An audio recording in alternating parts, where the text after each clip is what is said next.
Maintenant, on va passer aux qualités d'un entrepreneur. Peu importe le style de business, que ce soit une start-up, du lifestyle business, freelance, boîte de service, boîte locale ou autre, c'est toujours les mêmes qualités centrales qui vont être exigées, demandées. Maintenant, elles vont être demandées plus ou moins et il y a des qualités supplémentaires qui vont venir parfois.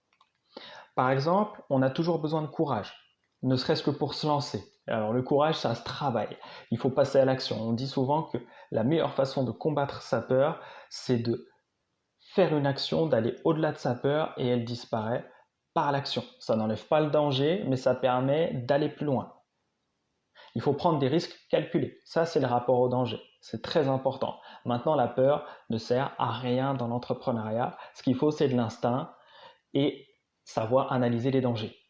Donc le courage, c'est très très important pour pouvoir passer à l'action suffisamment.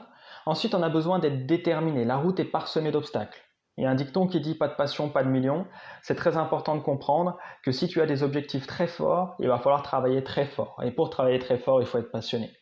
Maintenant, si tu as des objectifs plus humbles, il n'y a aucun souci. C'est juste que la route est parsemée d'obstacles quand même. Donc il faut devenir fort, il faut te construire en tant qu'entrepreneur pour avoir de réelles compétences, un réel mindset, état d'esprit d'entrepreneur pour être capable de passer les différents obstacles. Ensuite, tu vas avoir besoin d'humilité. J'aime bien poser une question. Est-ce que tu veux avoir raison ou est-ce que tu veux gagner? Si tu veux avoir raison, tu es sur l'ego. Tu es sur, j'ai raison, c'est ça qu'il faut faire, etc.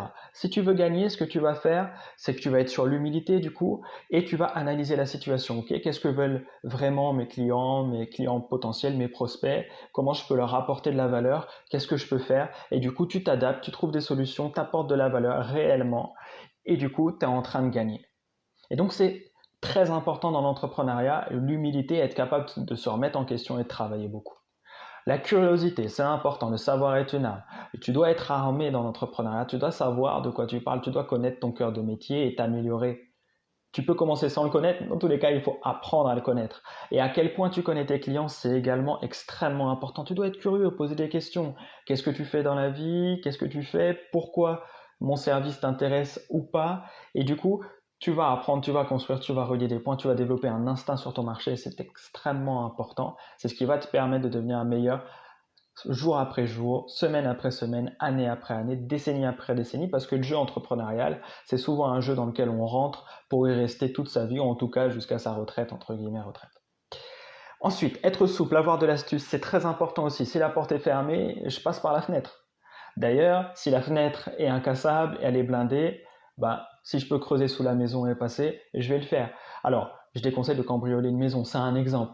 Quand vous avez un obstacle, quand vous êtes face à un obstacle, faut trouver une solution pour le passer. Si passer tout droit, c'est impossible, trouver une solution pour soit que ça devienne possible, soit trouver, peut-être en passant par le côté, trouver un autre angle, etc. Être souple, avoir de l'astuce, être créatif, il y a plein de jeux de divergent thinking, de pensée divergente qui vous permettent de travailler votre créativité. Vous pouvez par exemple jouer au jeu du trombone. Voilà, un trombone, ça sert à trombonner entre guillemets. Et donc, qu'est-ce qu'on peut faire d'autre avec?